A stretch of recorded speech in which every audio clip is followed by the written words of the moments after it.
Kali ini kita akan membahas mengenai scamming.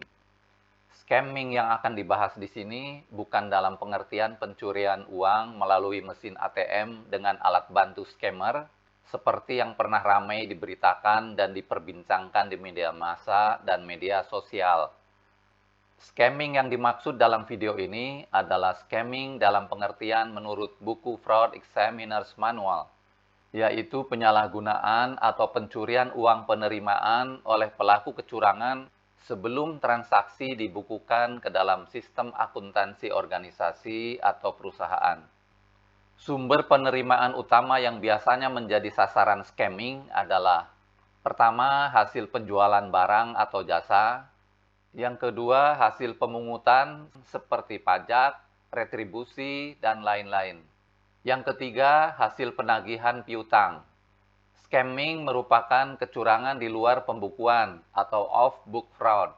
Artinya, uang dicuri sebelum dicatat ke dalam pembukuan organisasi atau perusahaan yang menjadi korban. Karyawan atau pegawai yang melakukan scamming mencuri uang hasil penjualan barang atau jasa, atau hasil penagihan piutang, atau jika di sektor pemerintahan mencuri uang hasil pemungutan pajak, retribusi, iuran, penerimaan negara bukan pajak, atau hasil penerimaan lainnya sebelum penerimaan tersebut dicatat ke dalam pembukuan organisasi atau perusahaan.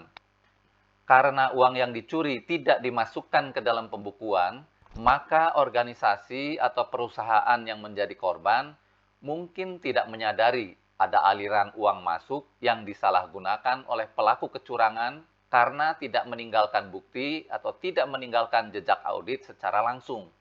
Akibatnya, uang yang telah dicuri tersebut tidak terdeteksi. Inilah keuntungan utama scamming bagi pelaku kecurangan, yaitu tidak mudah terdeteksi. Scamming merupakan salah satu bentuk kecurangan jabatan atau occupational fraud yang paling umum, yang dapat terjadi kapan saja ketika ada aliran uang masuk ke suatu organisasi atau perusahaan. Hampir semua orang yang berurusan dengan proses penerimaan uang berpotensi untuk melakukan kecurangan dalam bentuk scamming. Hanya personil yang berintegritas dan sistem pengendalian internal organisasi yang efektif yang dapat mencegahnya. Jika personaliannya tidak berintegritas dan atau sistem pengendaliannya lemah, maka potensi terjadinya scamming sangat tinggi. Yang berpotensi melakukan scamming diantaranya adalah tenaga penjualan, juru tagih, teller, pelayan, dan karyawan lainnya yang menerima pembayaran langsung dari pelanggan atau wajib bayar, baik dalam bentuk uang tunai maupun dalam bentuk cek.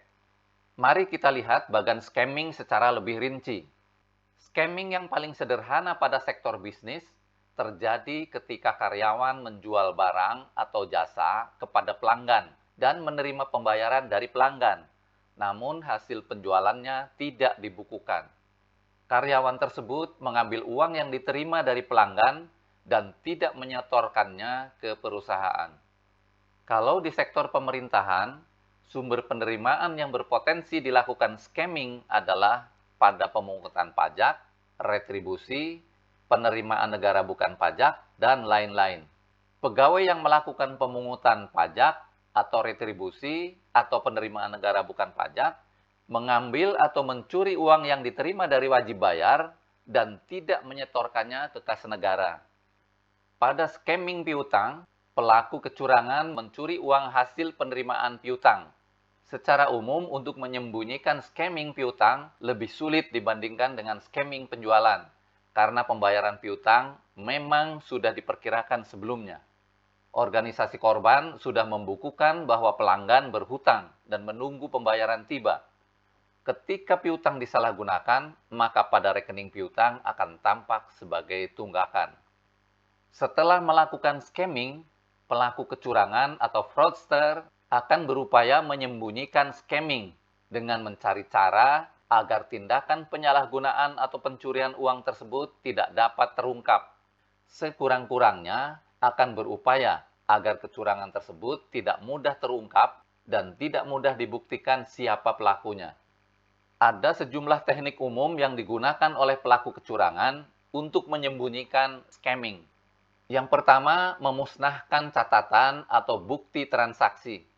Salah satu cara pelaku menyembunyikan kecurangan atau pencurian adalah dengan memusnahkan semua catatan yang dapat membuktikan bahwa mereka telah menyalahgunakan atau mencuri uang perusahaan atau organisasi. Pemusnahan catatan mungkin tidak dapat sepenuhnya mencegah perusahaan atau organisasi menyadari bahwa mereka sedang menjadi korban kecurangan. Namun sekurang-kurangnya dapat membantu menyembunyikan identitas pelaku. Yang kedua, melakukan lapping. Lapping pembayaran pelanggan adalah salah satu metode untuk menyembunyikan scamming piutang. Lapping adalah pengkreditan salah satu rekening piutang dengan menggunakan uang hasil penerimaan dari rekening piutang yang lain. Ini adalah versi pelaku kecurangan yang merampok Peter untuk membayar Paul, atau istilah umumnya gali lubang tutup lubang. Misalkan sebuah perusahaan mempunyai 3 pelanggan, yaitu A, B, dan C. Ketika pembayaran dari A diterima, pelaku menyalahgunakan atau mencuri uang tersebut dan tidak membukukan ke rekening piutang A. Saat diterima pembayaran dari B, pelaku membukukan penerimaan tersebut sebagai pembayaran rekening piutang A. Pembayaran tampak up to date di rekening piutang A, tetapi rekening B tampak menunggak. Ketika pembayaran dari C diterima, pelaku membukukannya ke rekening piutang B. Proses seperti ini biasanya terus berlanjut sampai seseorang menemukan kecurangan tersebut. Yang ketiga, menahan surat konfirmasi saldo piutang dan atau membuat konfirmasi saldo piutang palsu. Ketika karyawan menyalahgunakan piutang, mereka mungkin membiarkan saldo piutang tersebut tampak menunggak. Tentu saja, jika pembayaran pelanggan tidak dibukukan, maka piutang tersebut pada akhirnya akan lewat jatuh tempo. Sedangkan pelanggan memiliki bukti atas pembayaran piutang yang telah dilakukan. Akan timbul pertanyaan, kemana perginya pembayaran tersebut? Jawabannya tentu saja masuk ke kantong si pelaku kecurangan. Pelaku akan berusaha agar pelanggan tidak menyadari bahwa pembayarannya tidak dibukukan dan perusahaan yang menjadi korban tidak menyadari bahwa telah terjadi scamming. Salah satu cara pelaku menyembunyikan fakta bahwa ia telah melakukan scamming pembayaran dari pelanggan adalah dengan menahan surat konfirmasi saldo piutang kepada pelanggan. Kemudian mengubah alamat tujuan surat konfirmasi tersebut ke alamat lain dalam sistem penagihan. Misalnya surat konfirmasi dikirim langsung ke rumah pelaku atau ke alamat di mana dia dapat mengambilnya. Kemudian dibuat surat konfirmasi palsu untuk dikirim ke pelanggan dengan mencantumkan saldo piutang yang sebenarnya.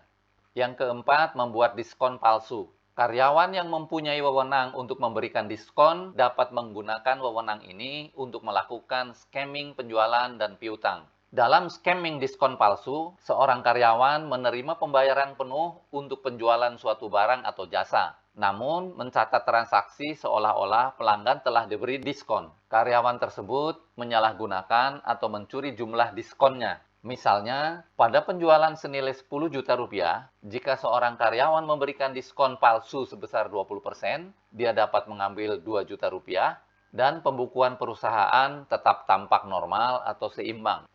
Yang kelima, membuat jurnal pembukuan palsu. Cara lainnya untuk menyembunyikan scamming piutang adalah dengan membuat jurnal pembukuan palsu yang tidak didukung bukti dalam pembukuan perusahaan atau organisasi, agar saldo piutang pelanggan yang menjadi korban tampak menjadi up to date. Jurnal palsu yang mungkin dibuat adalah dengan mengkredit akun piutang dan mendebet salah satu akun seperti beban atau biaya operasional, akun beban penghapusan piutang, akun piutang fiktif, atau akun piutang macet yang sudah masuk rencana penghapusan. Yang keenam, menggelembungkan persediaan atau inventory padding. Masalah bagi pelaku kecurangan dalam beberapa scamming adalah berkaitan dengan persediaan pada perusahaan yang menjadi korban.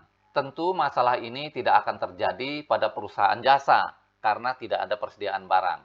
Penjualan barang yang tidak dibukukan atau off-book akan selalu menyebabkan kekurangan persediaan dan kenaikan harga pokok penjualan. Ketika penjualan barang dilakukan, persediaan fisik berkurang dengan jumlah barang dagangan yang terjual. Jika penjualan ini tidak dibukukan, maka barang tersebut tidak dikeluarkan dari catatan persediaan perpetual. Jadi, jumlah barang yang ada di fisik persediaan lebih sedikit dibandingkan dengan jumlah dalam catatan persediaan secara perpetual. Metode umum yang digunakan untuk menyembunyikan selisih kurang persediaan adalah dengan merekayasa daftar perhitungan saldo fisik persediaan agar terlihat sama dengan jumlah saldo menurut pembukuan perpetual. Merekayasa tumpukan fisik persediaan agar pada saat dihitung jumlahnya terlihat sama dengan jumlah saldo menurut pembukuan perpetual. Mengkredit pembukuan persediaan perpetual dan mendebet harga pokok penjualan, tetapi akun penjualannya tidak dibukukan. Mengkredit pembukuan persediaan perpetual dan mendebet piutang macet, tetapi akun penjualannya tidak dibukukan. Membuat atau memasukkan ke daftar persediaan usang, kemudian dihapus bukukan. Bagaimana cara mendeteksi scamming pada penjualan dan piutang?